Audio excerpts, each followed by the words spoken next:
அனைவருக்கும் வணக்கம்.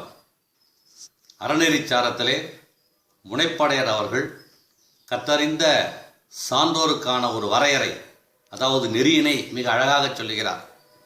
தேசும் திறனறிந்த திட்பமும் தேர்ந்து உணர்ந்து மாசு மனத்தகத்தில்லாமை ஆசிந்தி கற்றல் கடனறிதல் கற்றோர் இனத்தராய் நிற்றல் வரத்தே நெறி என்று மிக அழகாக கூறுகிறார். தேசும், தேசு என்றால் புகழ். தேசும் அதாவது கற்றறிந்த சான்றோர்கள் எப்படி இருப்பார்கள் என்றால் புகழ்மிக்க செயலை செய்யக்கூடியவர்களாக இருப்பார்கள்.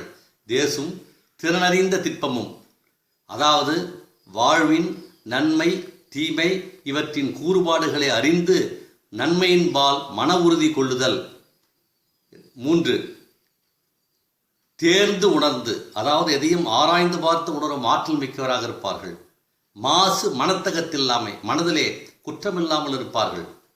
ஆசிந்தி கற்றல் குற்றமில்லாத நல்ல நூல்களையே கற்பார்கள். கடனறிதல் தன் கடமையை என்றென்றும் அறிவுபவர்களாக இருப்பார்கள்.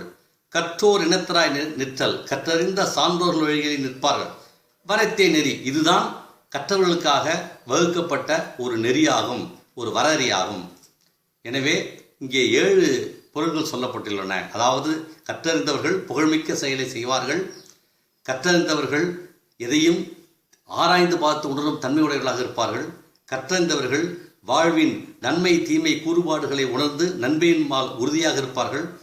குற்றமில்லாத மனமுடையவர்களாக இருப்பார்கள். அதே நேரத்திலே குற்றமில்லாத நூல்களை கற்றுக்கொள்வார்கள். தன் கடமையை அறிந்தவர்களாக இருப்பார்கள். அதற்கு மேலாக கற்றறிந்த சான்றோர்கள் வழியிலே நிற்பார்கள்.